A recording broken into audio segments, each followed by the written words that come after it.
নমস্কাৰ প্ৰিয় দৰ্শকসকল, আপোনাৰ ৰাশি অনুসৰি আপোনাৰ ব্যক্তিত্ব কেনেধৰণৰ, জীৱনত কোনটো দিশত আপুনি আগবাঢ়ি গ'লে সোনকালে সফলতা লাভ কৰিব পাৰিব আৰু ৰাশি অনুসৰি আপোনাৰ ভৱিষ্যতটো কেনেধৰণৰ, লগতে আপোনাৰ ভিতৰত থকা কিছুমান গোপন প্ৰতিভা আৰু গোপন ৰহস্যৰ বিষয়ে আজি ভিডিঅ'ত আমি আপোনালোকক জনাম।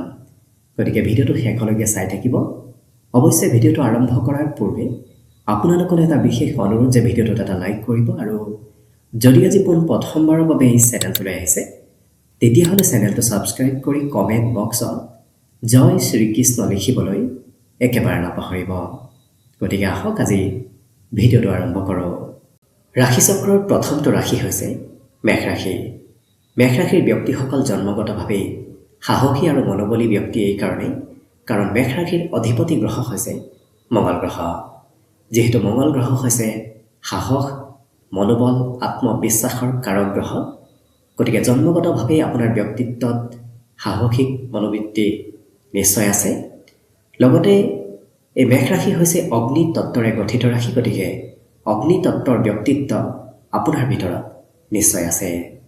যিহেতু মেষ ৰাশিৰ দেশ হৈছে পূব দেশ, গতিকে মেষ ৰাশিৰ ব্যক্তিসকলে জীৱনত পূব দিশত সফলতা সোনকালে লাভ কৰে। গতিকে আপুনি যদি পূব দিশত যিকোনো কামত আগবাঢ়ি যায় নিশ্চয় সফল হ'ব পাৰিব। অৱশ্যে আপোনাৰ জন্ম কুণ্ডলী অনুসৰি কেতিয়াবা দিশৰ সাল সলনি হৈ পৰিব। গতিকে জন্ম কুণ্ডলী দেখুৱাই আপুনি নিজৰ দিশ নিৰ্বাচন কৰাটো ভাল হ'ব।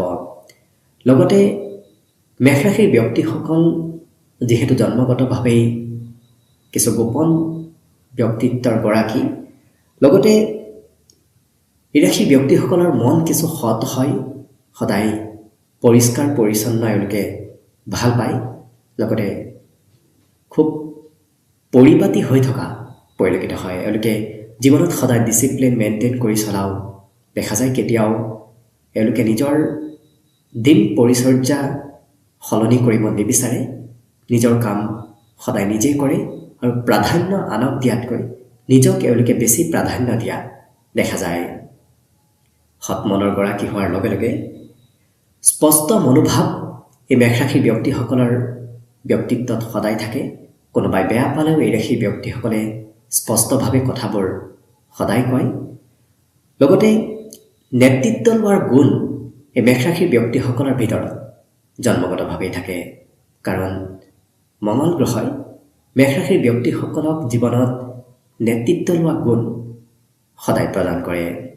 অকণমান অৱশ্যে খঙাল ব্যক্তিত্বও থাকে, কাৰণ মঙ্গল গ্ৰহ হৈছে অগ্নিতত্ত্বৰ গ্ৰহ আৰু মেষ ৰাশি হৈছে যিহেতু অগ্নিতত্ত্বৰ ৰাশি, গতিকে খং ৰাগ এইবোৰ মেষ ৰাশিৰ ব্যক্তিসকলৰ জীৱনত জন্মগতভাৱেই থাকে। কিন্তু নিয়ন্ত্ৰণ কৰি ৰাখিব পাৰিলে নিশ্চয় জীৱনত আপুনি উন্নতি প্ৰগতি কৰিব পাৰিব।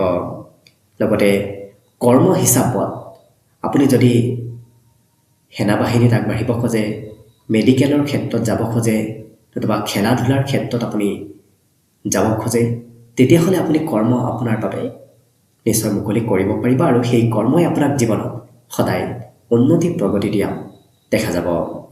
ইয়াৰ উপৰিও ইঞ্জিনিয়াৰিং ক্ষেত্ৰতো আপুনি আগবাঢ়িলে নিশ্চয় মঙ্গল গ্ৰহই আপোনাক শুভ ফল প্ৰদান কৰিব।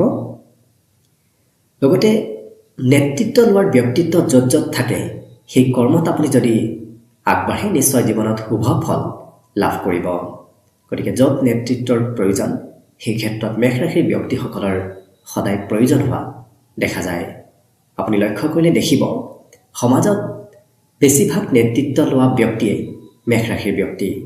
অৱশ্যে জন্ম কুণ্ডলী অনুসৰি কেতিয়াবা বেলেগ ৰাশিৰ ব্যক্তিয়েও নেতৃত্ব লোৱা দেখা যায়।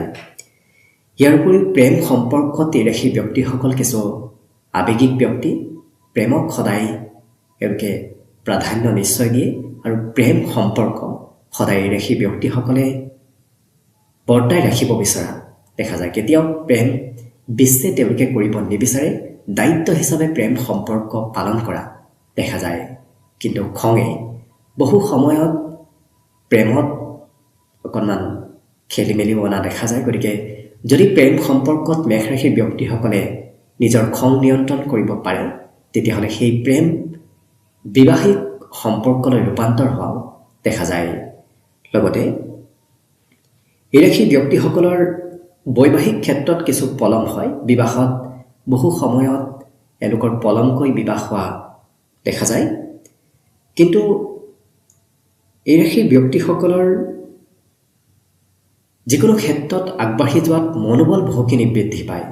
এওঁলোকে এবাৰ যেতিয়া নিজৰ লক্ষ্যত উপনীত হ'ম বুলি ভাবে সেইটো কাম কৰিহে এৰা দেখা যায়। নিজৰ লক্ষ্যত উপনীত হ'বলৈ এওঁলোকে নিৰন্তৰ চেষ্টা আৰু কষ্ট কৰা দেখা যায়। মেষ ৰাশিৰ ব্যক্তিসকলৰ যিহেতু জন্মগতভাৱে সৌন্দৰ্যৱান ব্যক্তি, এওঁলোকৰ ভিতৰত কিছু সৌন্দৰ্য ৰক্তবৰ্ণৰ সৌন্দৰ্য এই ৰাশিৰ ব্যক্তিসকলৰ জন্মগতভাৱেই থাকে। যদিও আপোনাৰ বৰ্ণ যিয়েই নহওক কিয় আপুনি নিশ্চয় ৰক্তবৰ্ণৰ। আপোনাৰ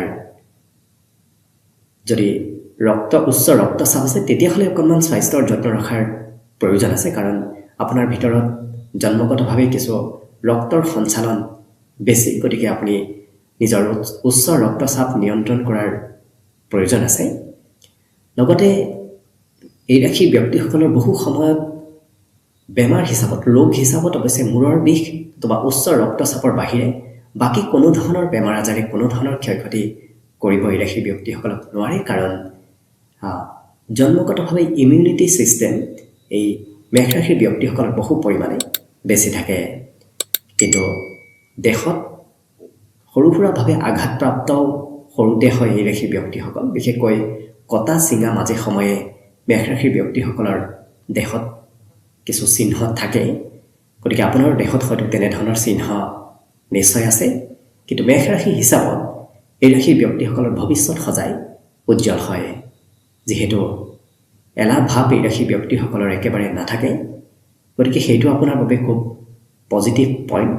গতিকে আপুনি নিজৰ যদি সেই পজিটিভ পইণ্ট কেইটামান জানি নিগেটিভ পইণ্টকেইটা আপুনি নিজৰ দূৰ কৰাৰ চেষ্টা কৰে, তেতিয়াহ'লে নিশ্চয় আপোনাৰ জীৱনত উন্নতি প্ৰগতিত আগবাঢ়ি যাব পাৰিব। একমাত্ৰ আপোনাৰ খং নিয়ন্ত্ৰণ কৰাৰ প্ৰয়োজন আছে। সেই খং যদি আপুনি নিয়ন্ত্ৰণ কৰে, বাকী আপোনাৰ সাহস আৰু মনোবলে জীৱনত আপোনাক সদায় উন্নতি প্ৰগতিত আগবঢ়াই লৈ যোৱা দেখা যাব।